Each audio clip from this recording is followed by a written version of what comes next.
إن الحمد لله نحمده ونستعينه ونستغفره ونعوذ بالله من شرور أنفسنا ومن سيئات أعمالنا من يهدي الله ولا مضل له ومن يضلله فلا هادي له أشهد أن لا إله إلا الله وحده لا شريك له وأشهد أن محمدا عبده ورسوله رب اشرح لي صدري ويسر لي أمري واحلل عقدة من لساني يفقهوا قولي اللهم أرنا الحق حقا وارزقنا اتباعه وأرنا الباطل باطلا وارزقنا اجتنابه اللهم أيدنا بروح القدس.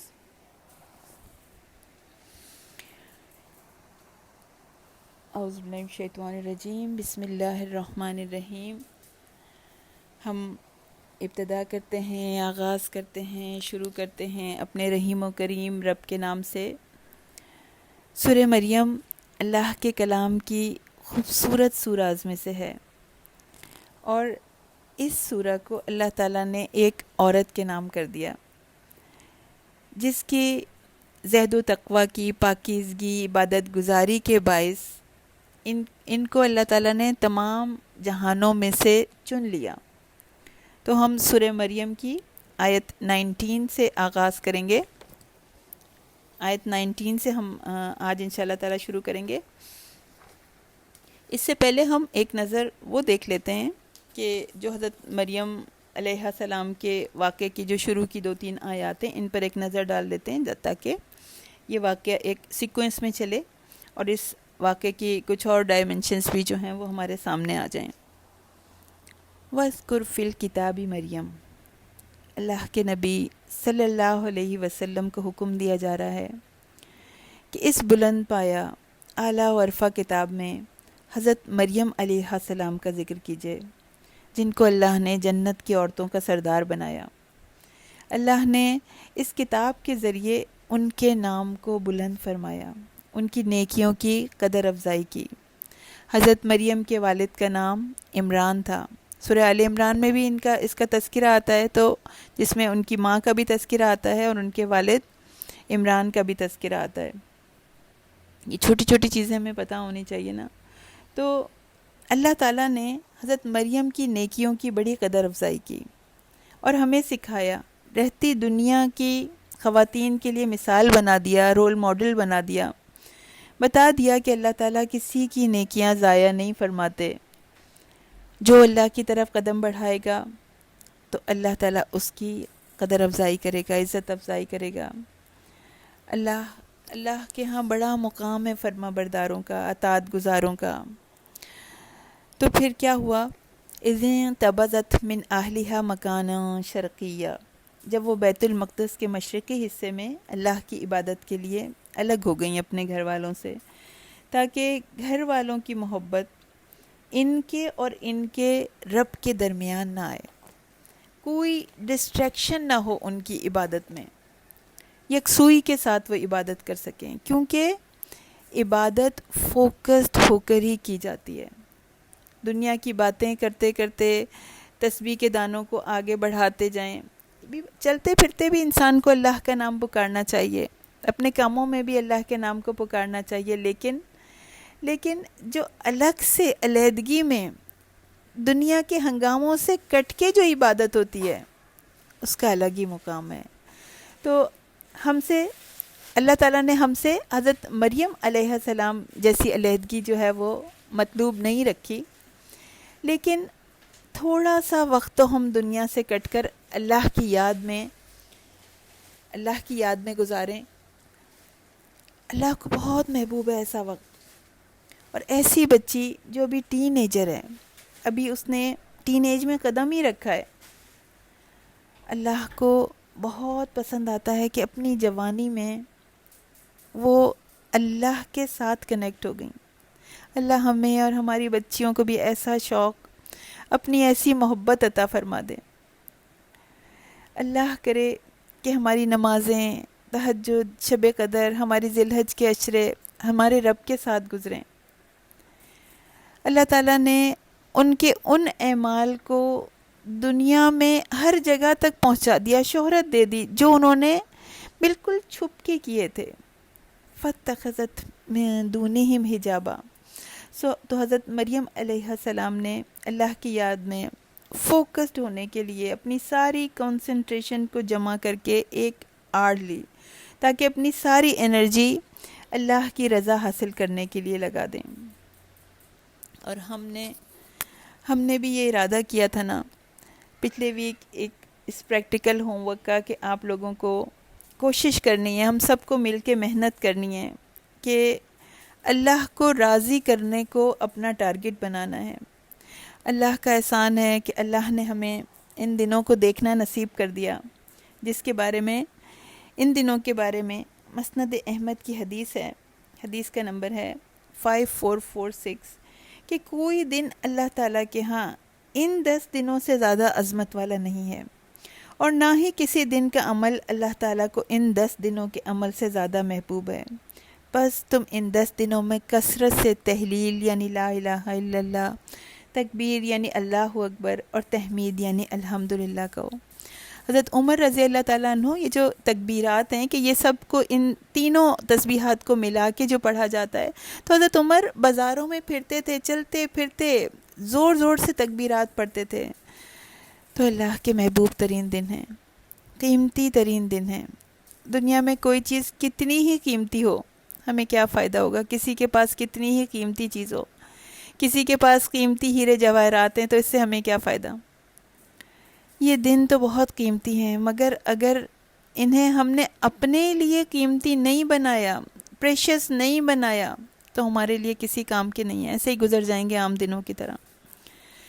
تو ان تھوڑے سے دنوں میں ہم مریم علیہ السلام کی طرح ایفرٹس کرنے کی کوشش تو کر سکتے ہیں، ان کی طرح اپنے رب کی طرف قدم تو بڑھا سکتے ہیں، دنیا کے دھوکے سے اپنے آپ کو نکالنے کی تھوڑی سی کوشش تو کر سکتے ہیں.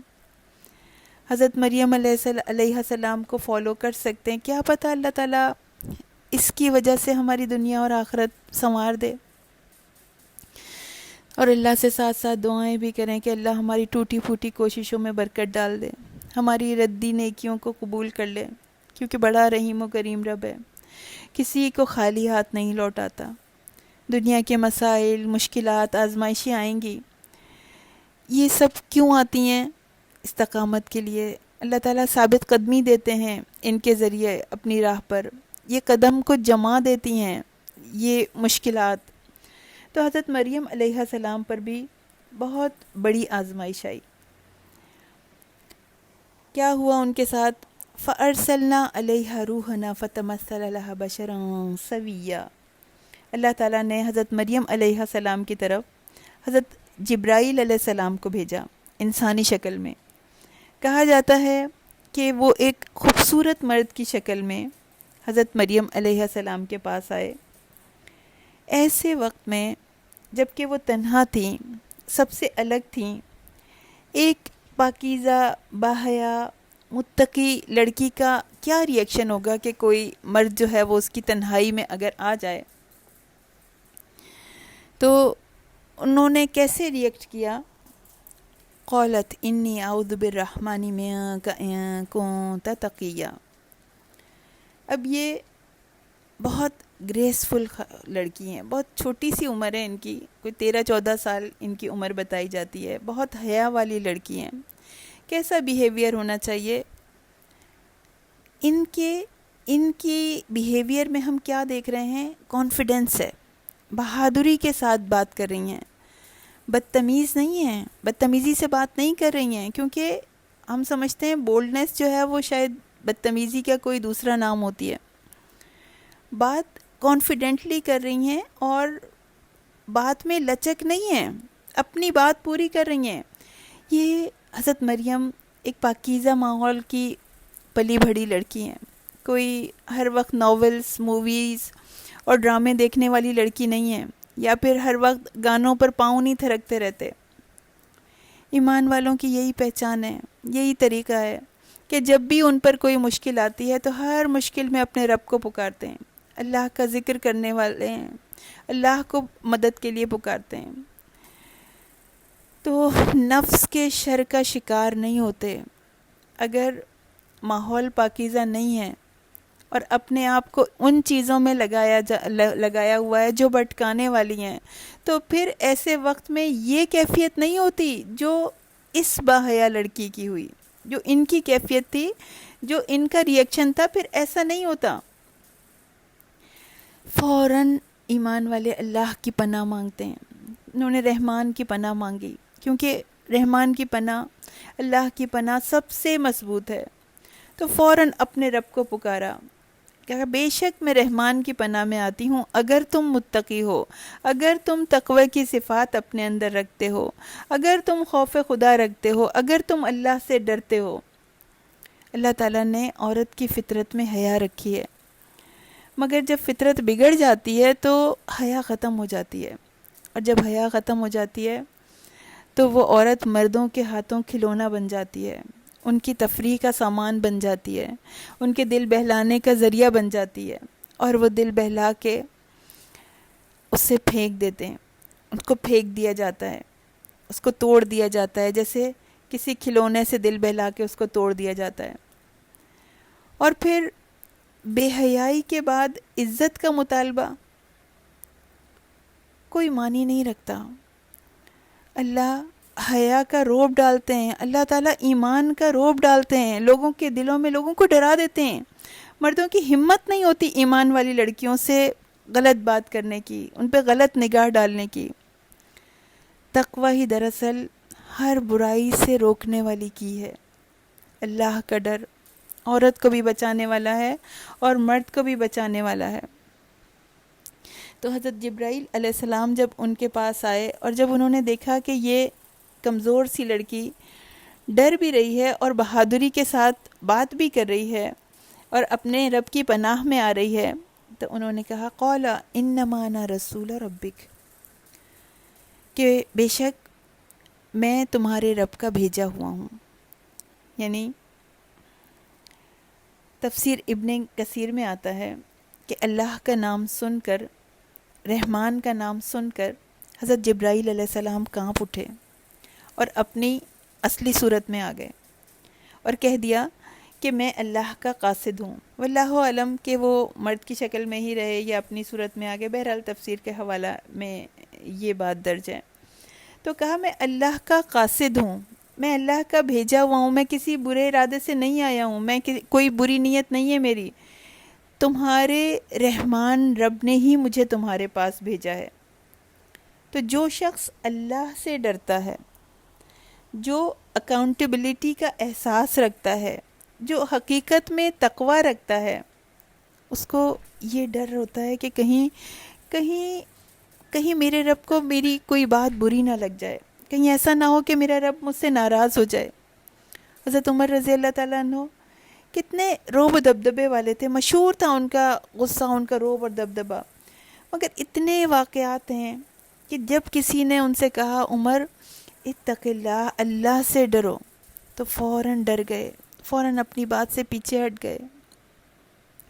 جو پہلے ایسا ہوتا تھا کہ عورتیں جو ہیں وہ اپنے مہر جو ہیں وہ کافی زیادہ بڑھا کے بھی رکھتی تھیں، تو کسی نے حضرت عمر سے شکایت کی تو انہوں نے جو ہے وہ ایک مہر مقرر کر دیا کہ اب عورتوں کا جو ہے وہ یہ مہر رکھا جائے گا۔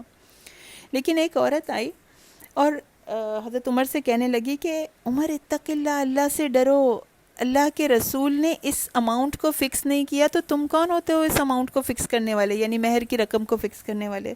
تو فوراً ڈر گئے، اپنا فیصلہ فوراً واپس لے لیا، چہرہ سرخ ہو جاتا تھا ان کا، گھبرا جاتے تھے، ڈر جاتے تھے۔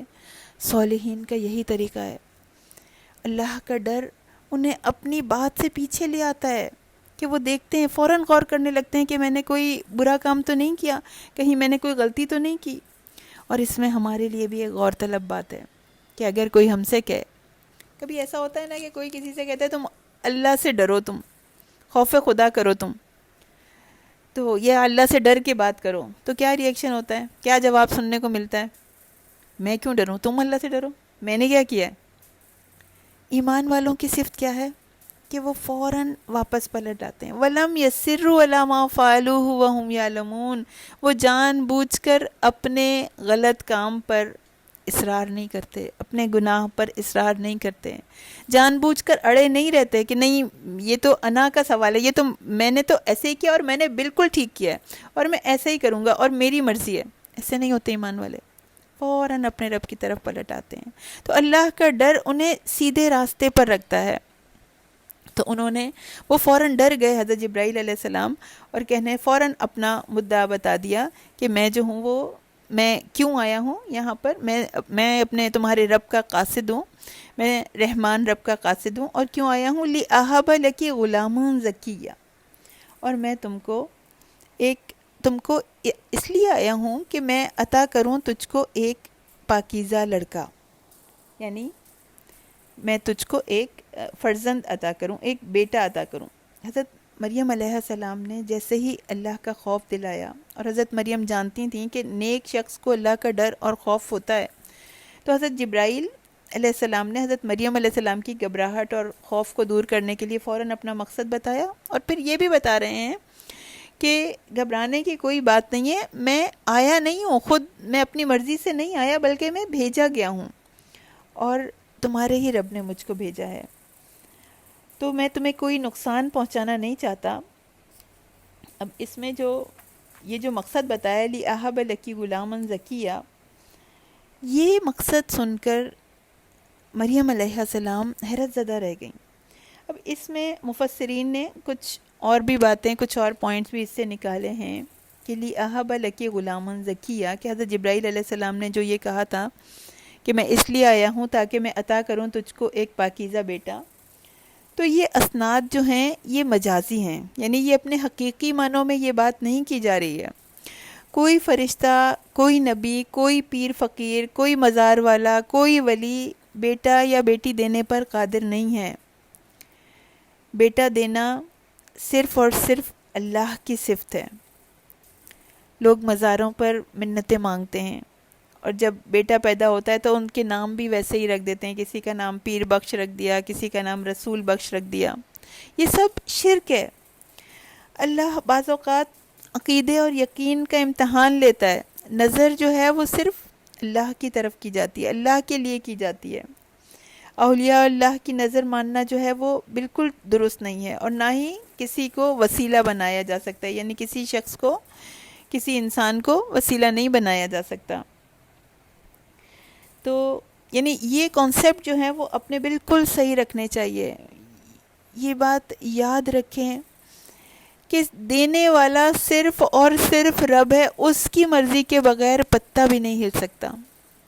تو ایسے حالات آتے ہیں، ایسی سچویشنز آتی ہیں کہ انسان جو ہے وہ گھبرا جاتا ہے، اور لوگ یہ کہتے ہیں کہ کوئی بات نہیں، کر کے دیکھ لو، کر کے دیکھنے میں کیا حرج ہے، کیا پتہ تم کو اولاد مل جائے.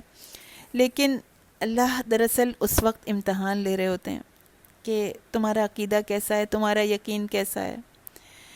صرف اسی سے مانگیں گے وہی دے گا، بس اسی دربار سے ملے گا، اسی در سے ملے گا. اس یقین کو انسان ٹھوک لے اپنے دل میں.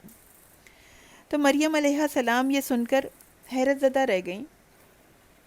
کہنے لگیں، قالت، کہنے لگیں، انا یکون لی غلام، کہ میرے کیسے ہوگا، میرے ہاں لڑکا جو ہے وہ کیسے ہوگا.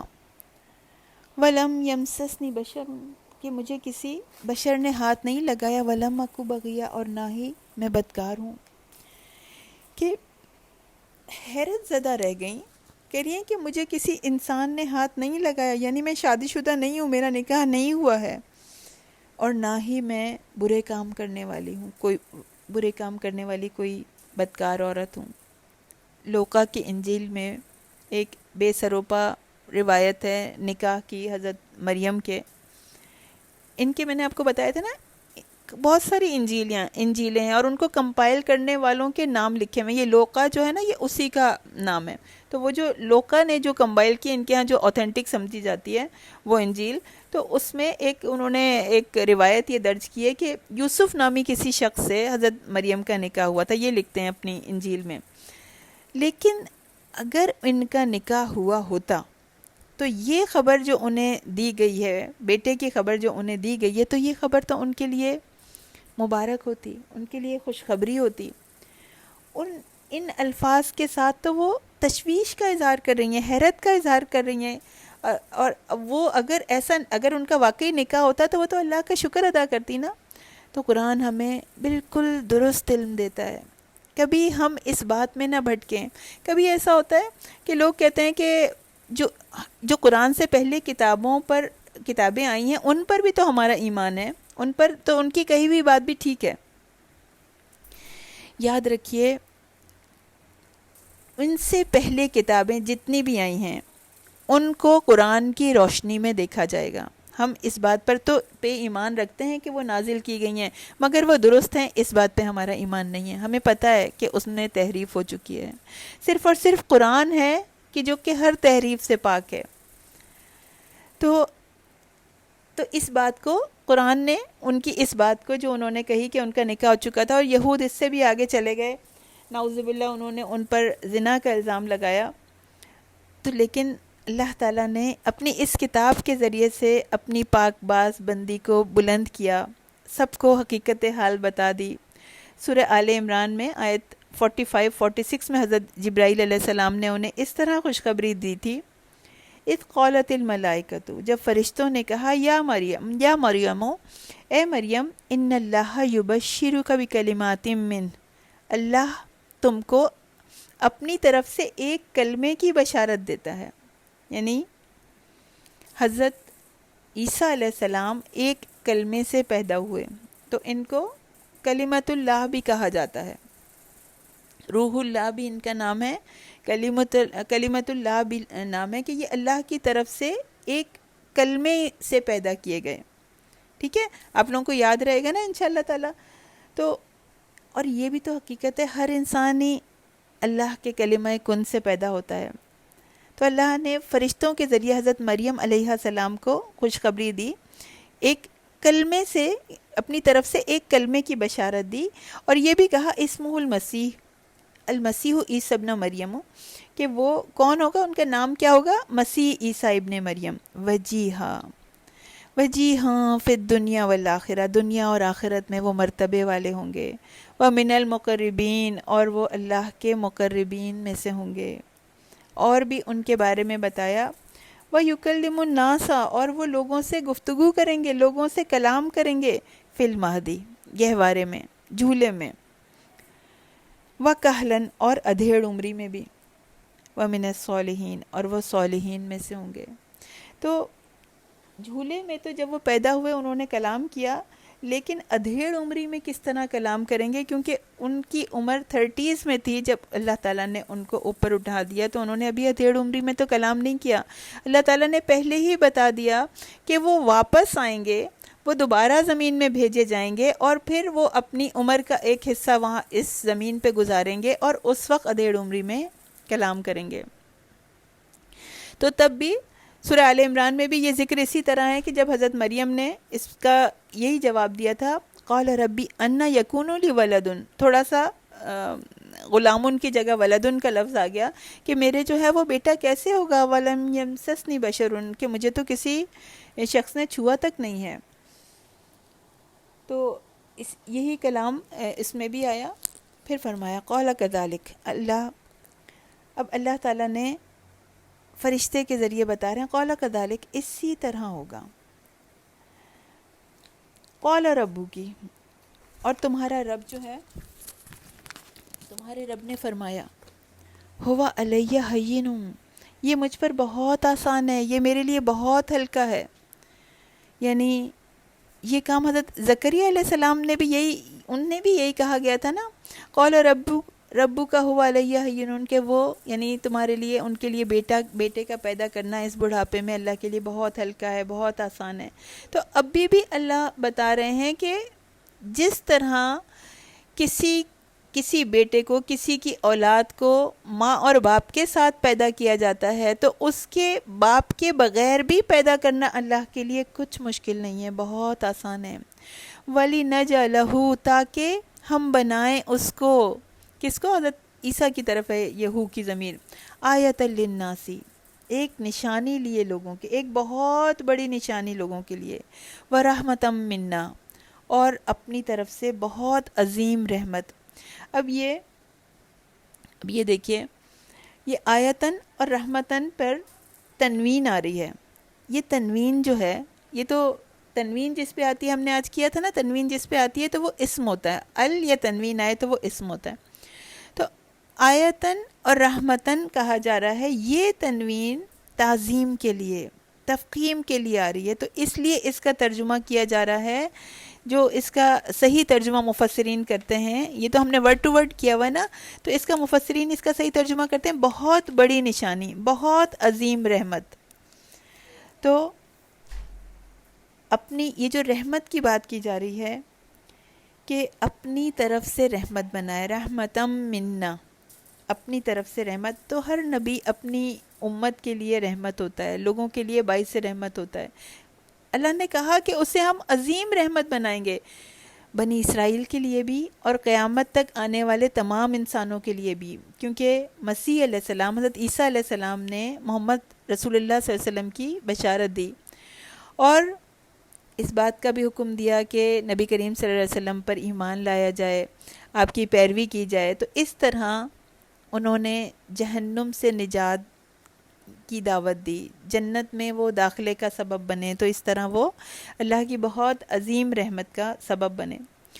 اب یہ جو نشانی کا تذکرہ آ رہا ہے، آیت للناس، حضرت عیسیٰ علیہ السلام کا نشانی ہونا قرآن میں کئی جگہ ہے.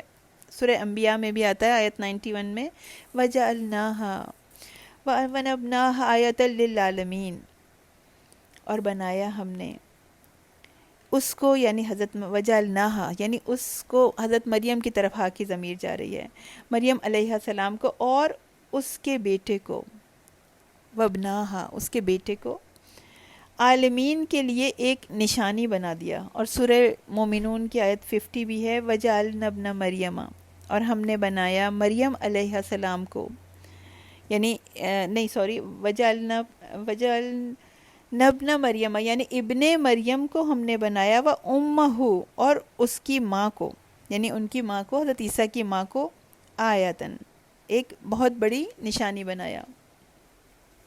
اور نشانیاں کس کی یاد دلاتی ہیں؟ اپنے رب کی. حضرت عیسیٰ علیہ السلام کی معجزانہ پیدائش جو تھی، وہ قیامت کی بہت بڑی نشانیوں میں سے ایک نشانی ہے. کیونکہ جو نادان لوگ ہیں، جو بیوقوف لوگ ہیں، وہ قیامت پر یہی تو سب سے بڑا شبہ کرتے ہیں نا، کہ آخر لوگ جو ہیں وہ بغیر اسباب کے دوبارہ کیسے پیدا کیے جائیں گے.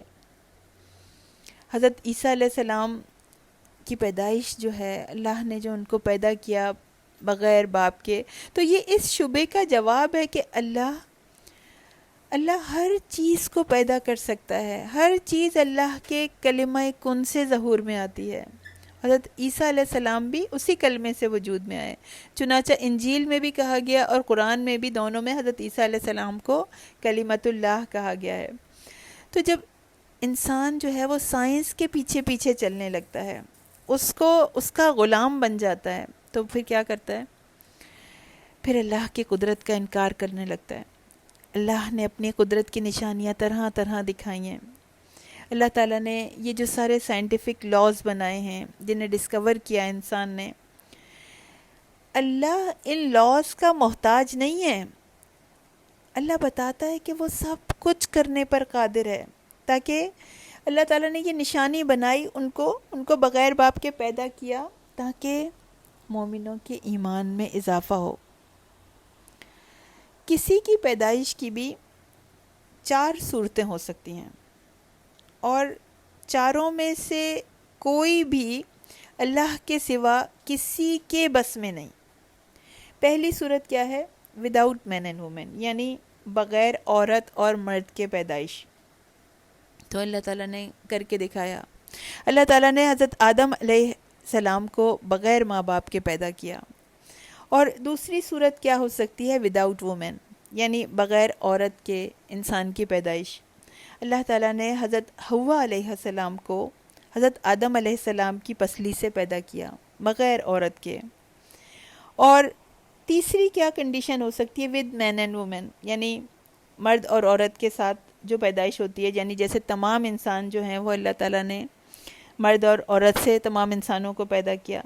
چوتھی جو صورت تھی، جو چوتھی کنڈیشن تھی کہ بغیر مرد کے، وداؤٹ مین کسی کا پیدا ہونا، تو اللہ تعالیٰ نے حضرت عیسیٰ کو بغیر مرد کے صرف عورت سے پیدا کیا۔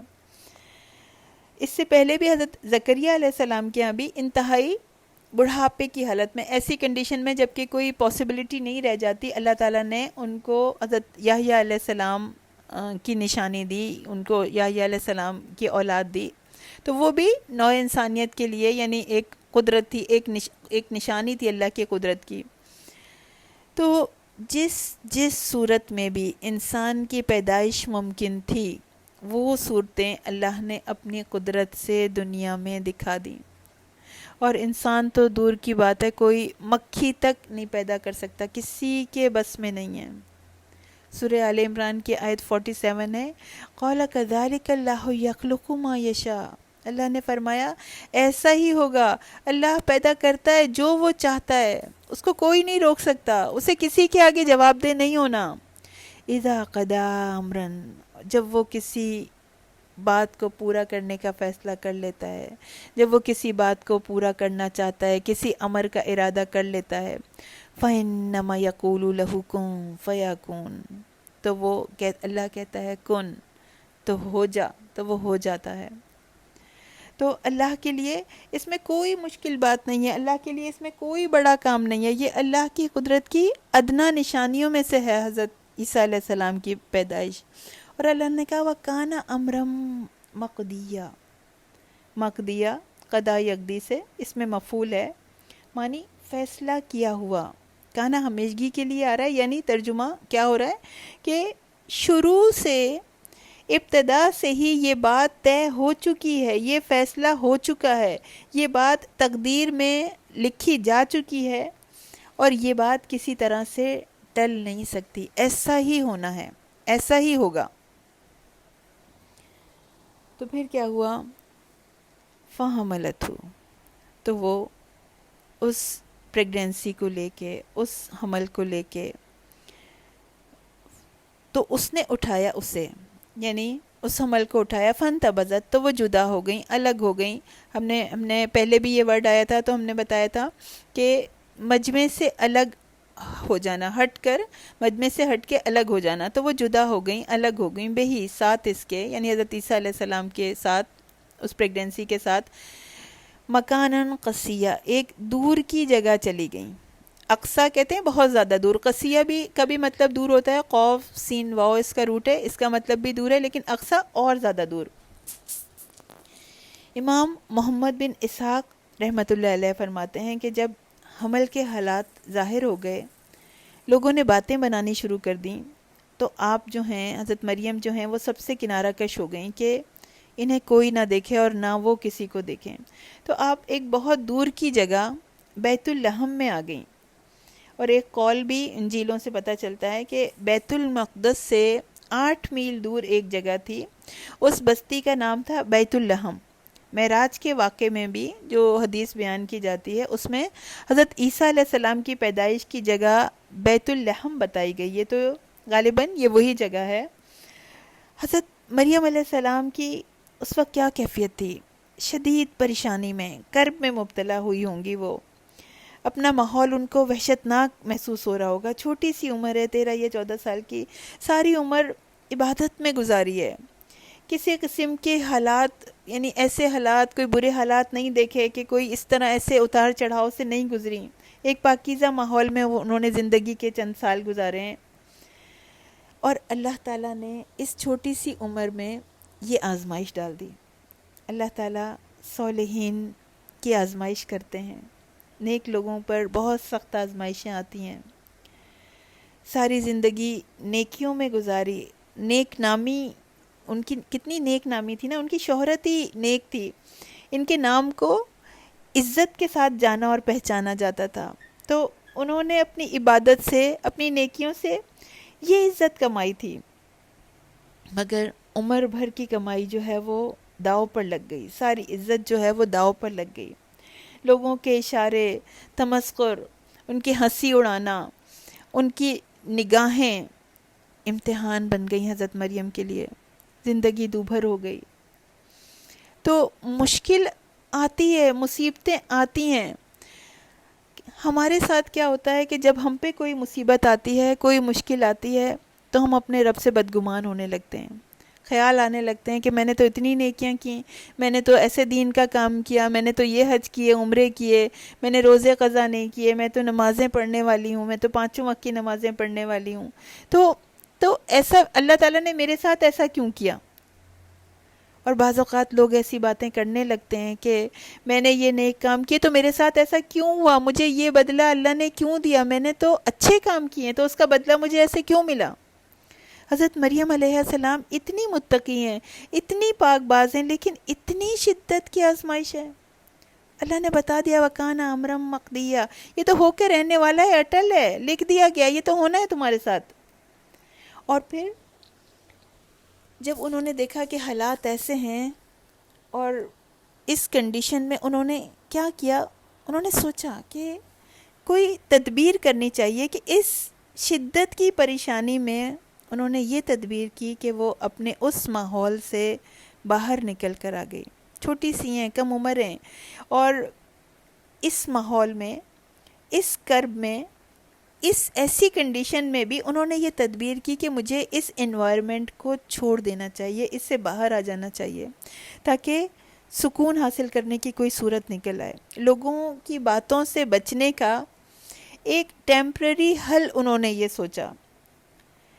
کیسی پریشانی تھی، ایسی پریشانی کہ جو وہ کسی سے ڈسکس بھی نہیں کر سکتی تھیں، کسی سے مشورہ نہیں کر سکتی تھیں، لیکن پھر بھی اپنے طور پر ایک تدبیر کر رہی ہیں کہ اب وہ وہاں اس جگہ سے نکل کر بیت الحم میں آ گئیں، اور لوگوں کی باتوں کی وجہ سے ان کی عبادت بھی ڈسٹرب ہو رہی تھی، تو وہ وہاں سے نکل کر یعنی جب وہ نکل کر آنے کی وجہ سے انہوں نے یہ سوچا کہ کسی اور جگہ جا کر وقت گزارنا جو ہے وہ ان کے لیے زیادہ بہتر ہوگا، زیادہ آسان ہوگا۔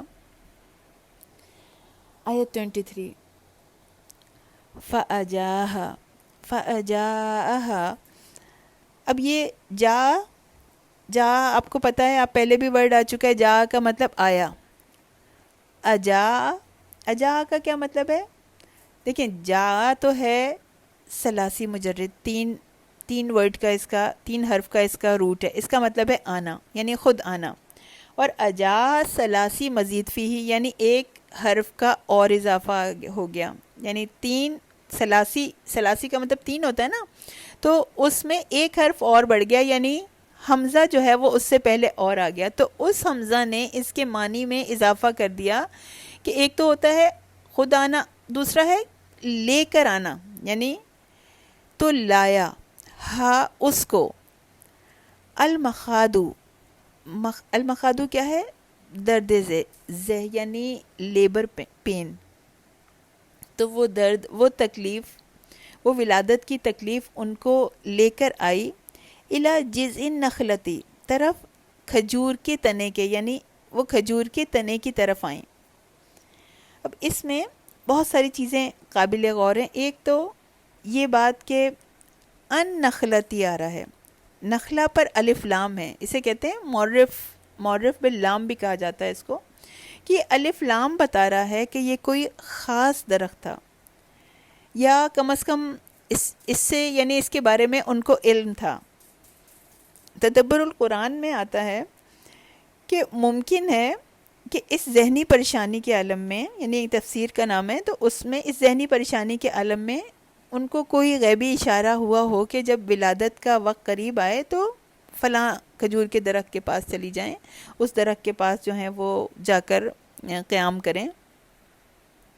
اب اس میں مفسرین نے اس بات پہ بھی بحث کی ہے کہ ان کی پریگننسی کی ڈیوریشن کیا تھی۔ مفسرین اس معاملے میں اختلاف کرتے ہیں۔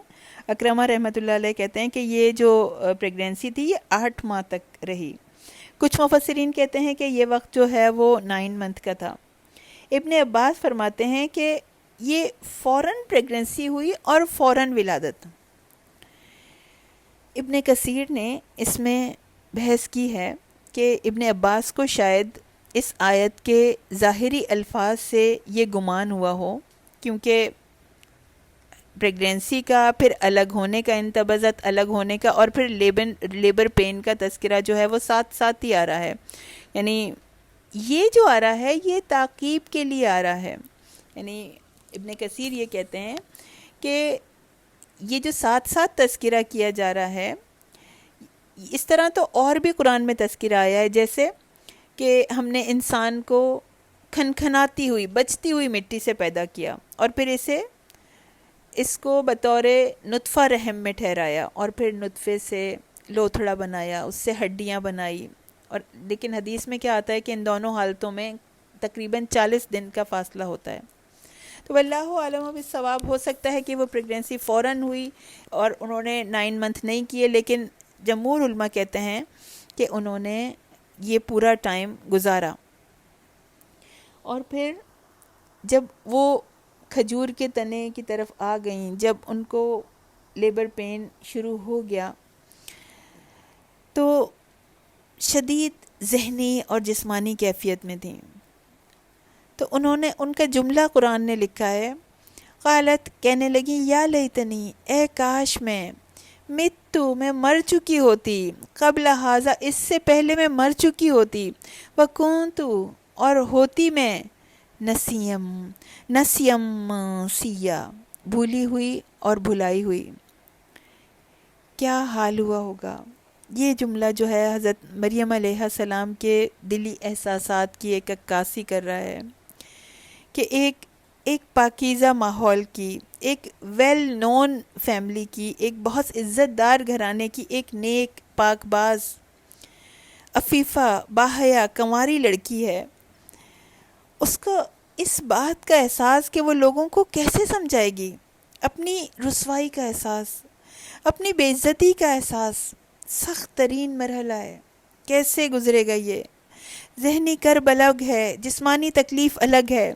عام حالات میں کسی لڑکی کی زندگی میں جب یہ مشکل وقت آتا ہے تو تسلی کے لیے عزیز و قارب آس پاس ہوتے ہیں، شوہر ہوتا ہے، ماں ہوتی ہے، بہنیں پاس ہوتی ہیں، آرام دہ بستر ہوتے ہیں، ڈاکٹرز ہوتے ہیں، ان کا علاج کرنے والے موجود ہوتے ہیں، سب کے ہونے کے باوجود بھی بڑا سخت وقت ہوتا ہے، زندگی اور موت ساتھ ساتھ ہوتے ہیں۔ اور حضرت مریم کہاں ہیں؟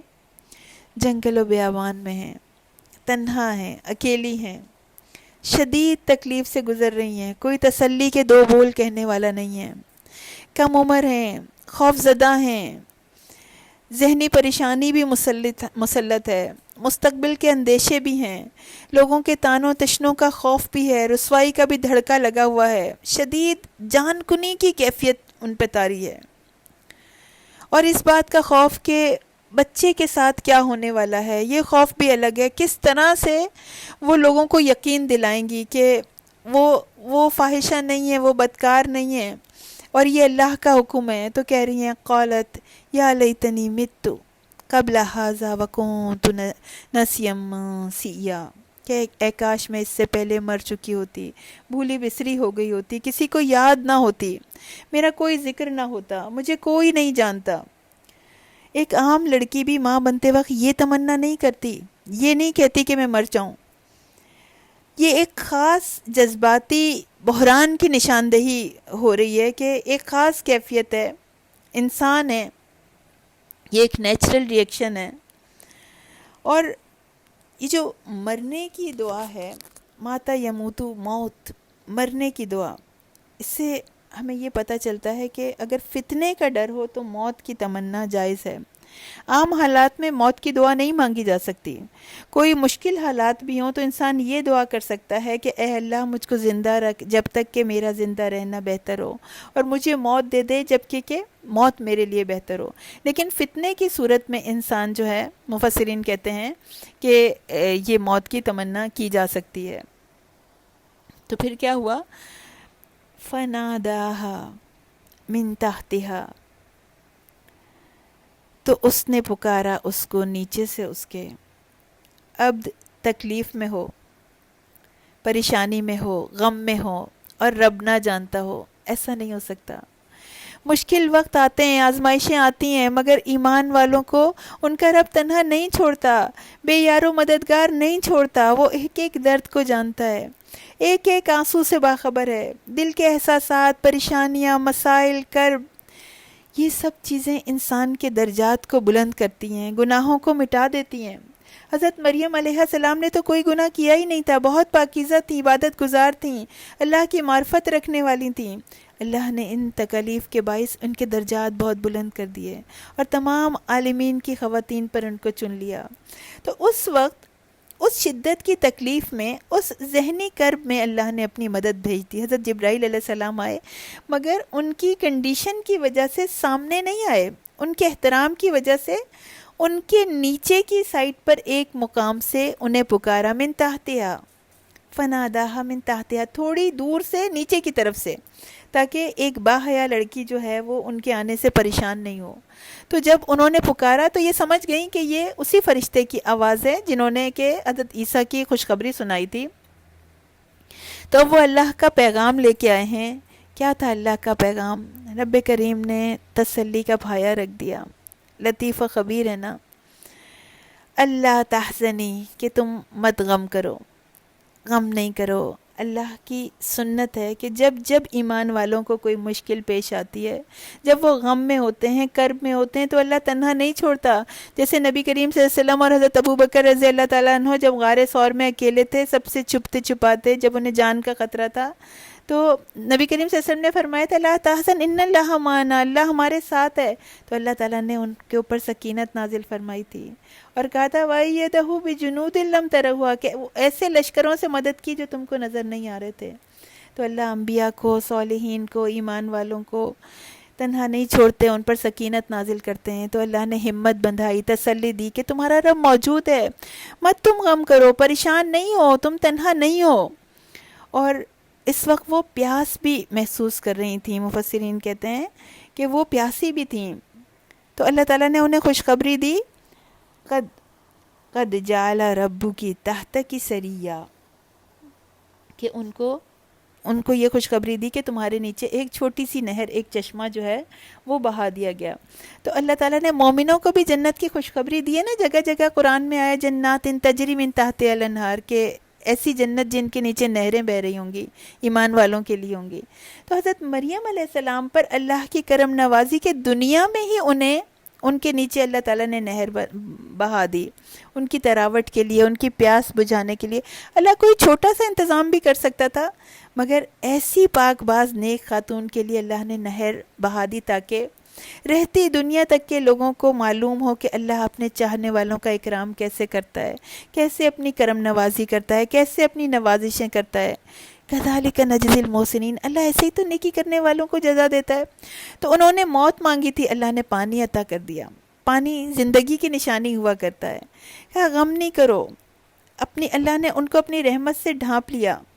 جو حالات بھی پیش آتے ہیں اللہ کے اذن سے ہوتے ہیں، اور اللہ ہی ان مشکلات کو دور کر دینے پہ قادر ہے۔ وَحُزِّی إِلَيْكَ، تو انہیں کہا گیا کہ تم ہلاؤ اپنی طرف بِجِذْعٍ نَخْلَةٍ، کہ تم اس جو تنا ہے اس کا، کھجور کا، اس کو اپنی طرف ہلاؤ۔ یعنی ان کو یہ حکم دیا جا رہا ہے کہ تمہیں کھجور کے درخت کے تنے کو ہلانا پڑے گا۔ اگر اللہ چاہتا تو ویسے ہی تازہ تازہ کھجوریں ان پر گرا دیتا، اللہ تو ویسے بھی ان کو بے موسم کے پھل ان کو دے دیتا تھا، مگر یہاں سبب اختیار کرنے کو اس لیے کہا جا رہا ہے تاکہ یہ واقعہ جو دنیا والوں کے لیے نشانی بننے کے لیے جا رہا ہے، اس سے سب سبق حاصل کر لیں کہ رزق حاصل کرنے کی کوشش کرو گے تو اللہ تمہیں رزق دے گا۔ اسباب اختیار کرنے پڑیں گے، کوشش کرنی پڑے گی۔ کسی کو توکل کا یہ طریقہ نہیں بتایا گیا کہ بس اپنے کمرے میں منہ کھولے پڑے رہو، اللہ تمہارا نوالا جو ہے وہ تمہارے منہ میں ڈال دے گا۔ ہر ایک کو کوشش کرنی ہوگی رزق حاصل کرنے کے لیے۔ تو اللہ نے پانی کے ساتھ ساتھ کھانے کا بھی انتظام کر دیا۔ کھجور کا اللہ تعالیٰ نے کہا تساقط علیک رطبا جنیا، کہ ان کے اوپر تر و تازہ کھجور جو ہے وہ ان کے اوپر گر پڑے گی۔ کھجور کے پھل کے بارے میں اللہ تعالیٰ بتا رہے ہیں کہ کھجور کے پھل کے اندر بڑی غذائیت ہے۔ یہ ایک معجزانہ پھل ہے، کمزوری میں طاقت اللہ تعالیٰ اس سے عطا فرماتا ہے، درد کو کم کر دینے والا ہے، اور رنج و غم، فکر اور پریشانی کو بھی دور کر دینے کا سبب ہے، اور ولادت کے بعد بھی یہ بہترین غذا ہے۔ اور بچے کو بھی جو نبی کریم صلی اللہ علیہ وسلم کی سنت تھی کہ کھجور کو ذرا سا چبا کے اس میں لعاب ملا کے اس کو ذرا سا چٹا دیتے تھے. اس کھجور میں پروٹین بھی ہے، اس میں آئرن بھی ہے، میگنیشیم بھی، فاسفیٹ، کیلشیم بھی ہے، وائٹامنس بھی ہیں، فیٹ بھی ہے. اور اس کی جو شوگر ہے وہ ایسی نہیں ہے کہ وہ ایسڈ میں تبدیل نہیں ہوتی ہے، اور اس کھجور سے موٹاپا بھی نہیں ہوتا. یہ بہت ساری بیماریوں کی علاج ہے، بہت انسٹنٹ انرجی دیتا ہے. اور روزہ بھی اسی لیے جو ہے وہ ہم کھجور سے کھولتے ہیں، کھجور سے کھولنا سنت ہے. تو کھجور پہ بہت ساری احادیث ہمیں ملتی ہیں. قرآن میں بھی تقریباً 20 مقامات پر کھجور کا تذکرہ ہے، اور حدیث میں یہ آتا ہے کہ جس گھر میں کھجور ہو تو اس کے گھر والے بھوکے نہیں رہتے. تو یہ ایک کمپلیٹ ڈائٹ ہے. تو کچھ مفسرین نے اس سے یہ دلیل بھی نکالی ہے کہ عیسیٰ علیہ السلام کی پیدائش اس وقت ہوئی جب کھجوریں پک رہی تھیں، اور کھجور جو ہے وہ گرمی میں پکتی ہے. تو جو 25 دسمبر کو جو وہ ان کی پیدائش منائی جاتی ہے حضرت عیسیٰ کی، اس میں کوئی حقیقت نہیں ہے. تو اب مغرب کا وقت قریب آ رہا ہے، تو آپ کھجور سے، آپ میں سے جن کا روزہ ہے وہ کھجور سے روزہ افطاریے. اور یہ جو ہم قرآن پڑھنے میں اپنا وقت لگا رہے ہیں، جو بھی سننے سمجھنے میں جو بھی ہم اپنی ٹوٹی پھوٹی کوششیں کر رہے ہیں، تو اس کے بعد دعا ضرور کریں کہ اپنی نیکیوں کو دعاؤں میں وسیلہ بنایا جا سکتا ہے. اور ذی الحج کے عظیم اور قیمتی ترین دن ہیں، تو اللہ سے خوب دعا کر کے اٹھیے. بے شک اللہ ہر چیز دینے پر قادر ہے. کثرت سے دعائیں کریں، سب کے لیے دعائیں کریں، اور ان دنوں میں زیادہ سے زیادہ نیکیوں کو ٹارگٹ کریں. اللہ آپ کی کوششوں کا بہترین بدلہ آپ کو عطا فرمائے، اور اللہ آپ کو بہترین عید کی خوشیاں عطا فرمائے. وآخر دعوانا والحمد للہ رب العالمین. سبحان ربک رب العزت عما یصفون وسلام علی المرسلین والحمد للہ رب العالمین.